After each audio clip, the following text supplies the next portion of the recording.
Hey, Brother Chris, this is Coach T. I want to take you through a contextualized gospel 3 circles presentation that you can show your people. And so I like to start out with the first circle, which represents how God designed the world to be perfect and everything was good until Adam and Eve chose that they wanted to be number one. And I ask people what letter is in the middle of the word sin.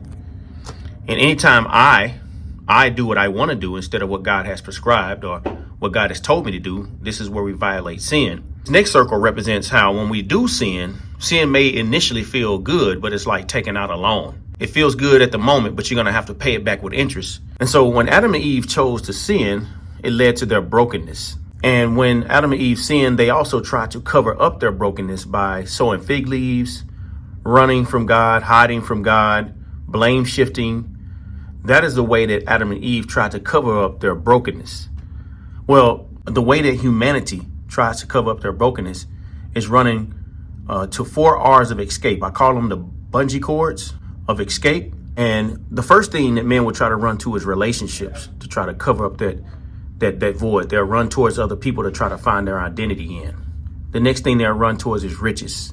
1 Timothy chapter 6 talks about the love of money is the root of all kinds of evil. Some wanting for money have wandered away from the faith and pierced themselves with many griefs. I even talk about the lottery curse. When men seek to run towards riches, it ultimately ends up in emptiness. And so if you strap a bungee cord to the wall, anchored around your waist, take off walking and running, you do feel a sense of freedom. But eventually it'll lead to your brokenness. So riches is a way we do that. 70% of lotto winners are bankrupt, are dead, or worse off than they started after they win a bunch of money. 70%. We know that riches cannot ultimately fill that broken heart. Another thing we say is that we try to run away from our brokenness by anything that numbs the pain, but it doesn't really give you the cure. It's like taking a pain pill for something that's broken. I used my ACL. I tore my ACL, and I tried to take pain pills to try to mediate the pain, but it never did cure me. It just made me feel good in my brokenness. Well, men use things like alcohol, marijuana, religion. They use shopping or committing suicide to even try to escape the pain, cutting, being on the internet, social media, things of that nature. It doesn't really feel the brokenness. It just kind of gives you a temporary relief. And then the last thing people try to use, the Pharisees, they use keeping the rules or trying to be religious to try to to cure that broken heart. But it's really like a bungee cord. It'll eventually lead you back to your brokenness. Now, these are the fruit. These are the actions that we see in people. But the reason why this is the fruit is because there's a root. So the root is that we are all to blame for our brokenness. And so I'll go over the blames test and I'll ask people questions about, just to help them see that they're the reason for their brokenness. Romans 3:20 basically says, by the works of the law, no man will be made right with God, but through the knowledge of the law, man become aware of their sin. This is like showing people the inside of their heart.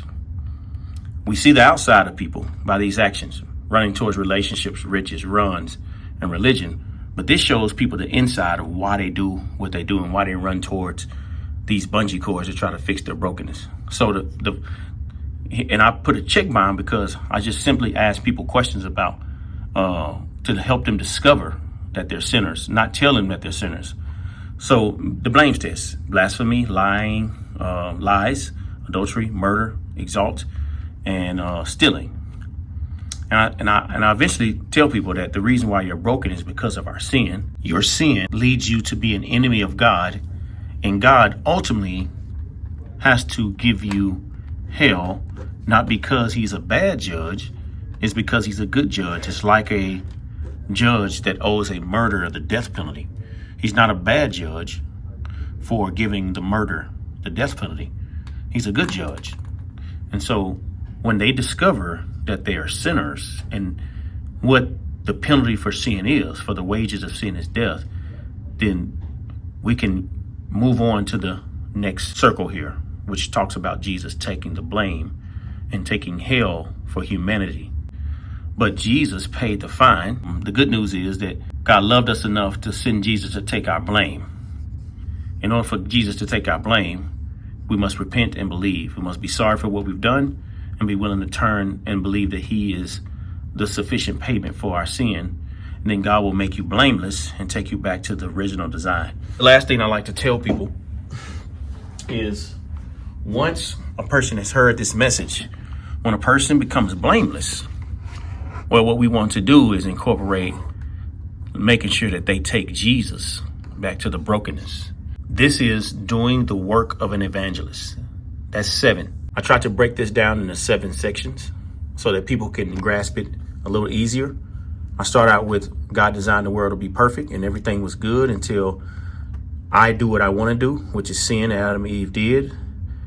They tried to fix their brokenness. Number 2, by their broken heart. They tried to fix their broken heart by running towards relationships, riches, runs, and religion. Number 3 represents, this is the fruit of what people do. But number 3 represents the root of what people do. We're all sinners.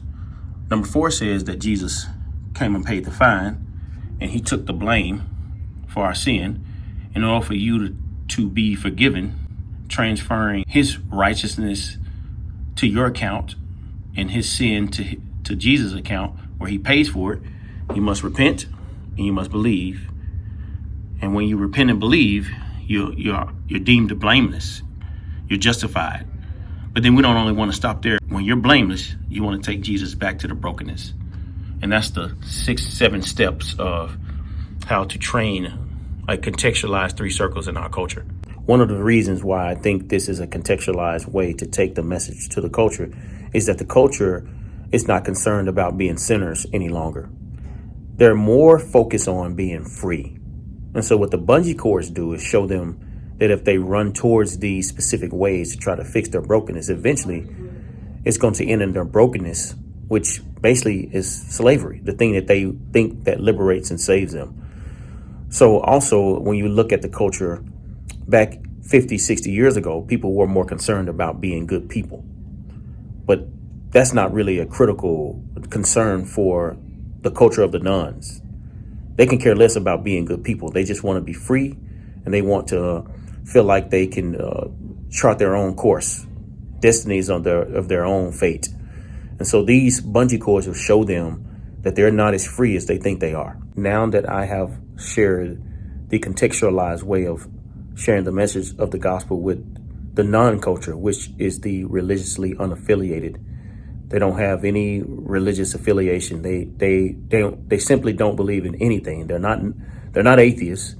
They just don't associate or ascribe to any religious organization. Now I'll show you a live illustration of a few people through these videos that I have done this with, and just to see the impact that it has on the non-culture.